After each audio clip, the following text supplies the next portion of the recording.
In this video, I'm going to take a look at 10 common mistakes or questions that people have about submitting books in to be graded. And the grading company honestly does not matter, because my hope is that some of the tips and pointers that I'm going to mention in this video will be helpful regardless of the grading company you choose to use. One of the questions that I get a lot is around certificates of authenticity, or COAs, and if those COAs need to be sent in with a raw book that has already been signed. The answer is no. A certificate of authenticity does nothing for the grading company, and there are a couple of reasons for that. If a book has already been previously signed, CGC will not verify that signature in any way, shape, or form. They have a requirement that if they do not witness that signature, or if that signature is not submitted directly to CGC by the creator, then that signature cannot be verified. It will not receive a yellow label. In the case of CBCS, they will actually verify signatures, but they do that using their in-house signature team. And so sending in a COA to them serves no purpose, because they're still going to go through their normal process. And yes, there is a charge for that, but it is a viable way to have a previously signed book actually graded. Another question that I get a lot involves if people should send a book back to CGC or CBCS in its case. And this comes up if there is an in-house signing event, or if someone wants the book cracked out, cleaned, and pressed for the possibility of a grade bump. In these types of situations, it can be helpful to actually send that book in its case. And there are a couple of reasons for this. If you are not experienced cracking out books, I don't know that you want to learn on a book that may have some value. And so if you're not an expert, you may want to leave it to the experts to actually crack that book out on your behalf. Second, during the shipping process is oftentimes when books are actually damaged. And so by sending a book back to the grading company in its case, you actually have some added protection to maybe prevent some damage being realized with that comic while it is in transit. The third reason being that if you send it back in its case, the company has the ability to remove that comic from the database to ensure that a specific book is not double counted. This is one of the risky things when it comes to making decisions about what is actually in the database, is that sometimes there could be some duplication of effort if people are cracking books out, sending them back in. Now it looks like there are two books in the system when there really is only one. Should you insure your package to the grading company, and should you require a signature? It's never a bad idea to have insurance on a package that you are sending in the mail. If something goes wrong, you want to make sure that you have some type of coverage to recoup what has been lost. Now, with that said, a better idea may actually be to have insurance for the entire collection. My collection is insured through Collect Insure, who not only insures the collection when it's in my possession, but also when it's in transit to a third-party grader, for example. One of the requirements, of course, is that they want you to verify the delivery with an actual signature, which again is not a bad thing whether you have collectible insurance or not. How do you determine the tier for a submission? Submission tier is driven by a couple of things. First and foremost, it is driven by the age of the comic, and depending upon which grading company you go with, they have slightly different cutoffs. Another criteria that they look for is the value of that comic that is actually being submitted. And again, here, there are different tiers depending upon the different grading companies and different values associated with each one of those tiers. So the big question, of course, is how do you determine the value? The best way to do this is to do what I call a dirty grade of that comic, to basically look at that book and guesstimate what grade you think that book will receive after it has been cleaned, pressed, and graded. There are videos here on the channel that can actually help you through that process of dirty grading. Once you have an approximate dirty grade, you have the ability to look that grade up in a pricing guide. Things like GPA, Go Collect, Cover Price are great for determining the fair market value for a graded comic at each and every grade. Once you know that, you can use the age, you can use the value, and you can also use the estimated turnaround time for that comic to determine which tier it belongs to. How is the comic's value determined by the grading company? As you would imagine, the different grading companies will refer to the pricing services that are out there to determine the fair market value for the comics that are in their possession and thus the appropriate tier. In the case of CGC, they actually use GPA analysis to determine the fair market value. At the moment, I do not know who CBCS uses. I actually have that question out to them now, and we'll put it either on screen or down in the description once I get that information. Based upon what they actually see in terms of a fair market value, CGC, for example, will make an adjustment. If you believe that a comic was on a lower tier, but their data suggests that it should be a higher tier, they will make that adjustment and they will charge you accordingly. I have sent hundreds of books into CGC and I've actually never seen this happen. I use Go Collect, they use GPA, they've never adjusted anything that I've actually sent in. That does not mean that it does not happen, but I wanted to provide some additional context for whether I've seen it or not. One of the other things that I will add here is that this may sound like an onerous process, but it's really not. The reality is that the grading company will probably make adjustments to the tier if you submit something in the wrong way. The other thing that I'll mention here is that some of the portals actually have some intelligence built into them and will make adjustments inside the portal based upon the book that you are actually submitting. So if you get it wrong, rest assured that there are some safety nets that will help you. Another question that I get a lot is, when does the grading company actually charge for the services that are being rendered? I get this question a lot because as people are putting their books into the portals for the different grading companies, they see a total at the very end.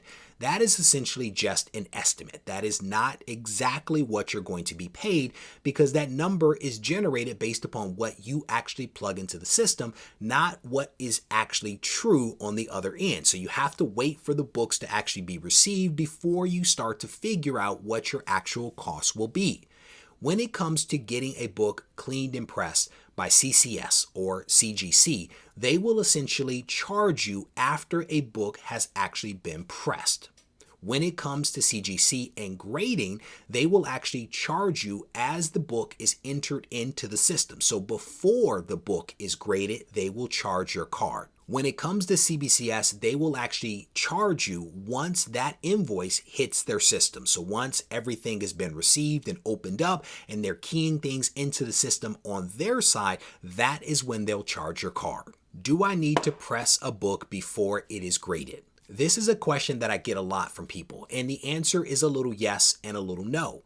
You technically do not have to clean or press a book before it is graded. Now, with that said, if you want the best possible grade and the best possible outcome, then you probably want to clean and press that book. I personally never grade a book without having it cleaned and pressed. Another thing that I want to point out here is that you would never press a book without cleaning a book. It is part of the same service. And so depending upon the book, the cleaning process may be truncated. It could be as simple as wiping fingerprints off of that book with a microfiber. Or if it's an older book, they may actually do a lot more involved dry cleaning to remove any type of dirt, debris, or fingerprints from that comic. So in that case, you would always clean a book before it is pressed. How much do date stamps and overspray impact the grade of a comic? This is a question that I get a lot from people, and the reality is that the grading companies have some allowance in place for date stamps and overspray because both of these things are part of the production and distribution process associated with when comics were on newsstands. So both of those things are allowed. It only becomes something that impacts the grade if the date stamp is a large date stamp or covers something important on the cover, or if the overspray is egregious and doesn't just hit the edge of the book but hits a significant portion of the cover. Those are typically the times in which those two things will impact grade, but generally they do not. Should I take the book out of the polybag? This is another question that I get a lot, and it's also a little bit of a yes or no / it depends. And here's why I say this. If you're going to be sending a book in to be graded, and that book is inside of a poly bag, you absolutely want to take it out of the poly bag for a couple of reasons. Before you send that book in, you want to do a dirty grade. You want to see the defects that are present on that comic so that you can do a fair estimation of what the final grade will be. Also to help you to determine which tier and also what cost you might be looking at for that book. So you absolutely want to remove it from the poly bag. A grading company cannot grade a comic in the poly bag, so they are also going to have to remove it. So it's best practice for you to do it yourself. Now, with that said, if you have a book in your possession that you do not plan to send in to be graded, it's personal preference and decision as to whether you want to keep it in the poly bag or not. I can tell you for a fact that older poly bags actually have a seam that runs down the middle, and this seam is notorious for damaging comics. The same can be said for comics that are bundled with trading cards. Oftentimes what you'll see is an indentation on the comic from where that trading card was there in that spot, and oftentimes the trading card will shift around so you'll have multiple rectangular marks on the back or the front cover of that comic. So again, you want to take it out of the poly if you're going to grade it so that you can evaluate what should be done with that comic and if you even want to send it in. Another question that I get from people is, when is the pre-screen actually done on a comic, specifically when it comes to CGC? For those that don't know, a pre-screen is where you have the ability to set a threshold for a comic that you are submitting. You have the ability to say that you only want that book graded if it is above that threshold. If it's below that threshold, they will return that book to you and you will only pay a couple of dollars for it. If it's above, they will grade it. So the big question is, when does the grading pre-screen occur? It actually occurs after a book has been cleaned or pressed. That assumes that you are having that book cleaned and pressed. So what they will do is they will clean it, they will press it, they will then evaluate whether it is above or below your thresholds. If it's above, they grade it. If not, they send it back to you. Now, in that type of scenario, you're going to pay for the cleaning and pressing and maybe the grading. Let's say that you want to do a pre-screen, but you do not want to have that book cleaned and pressed first. They will, of course, do the pre-screen before they actually grade it. So now let's talk about some other mistakes. And these mistakes are ones that have been provided to me by the folks over at CGC, and I wanted to pass them on to you. One of the biggest mistakes that they see is that people forget to include their packing slip in the box. When you go through the portal and you get to the very end, you have the ability to print off a packing slip. I think it's also sent via email as well. You have to print that packing slip off. You have to put the books in the box in the order that they appear on the packing slip, which could be different from the order in which you keyed them into the system. Once you do that and you get it all boxed up, put the packing slip in the box, send the entire box off to CGC. Another mistake that CGC made me aware of is the fact that people forget to initial both the inner and outer box for private signing events.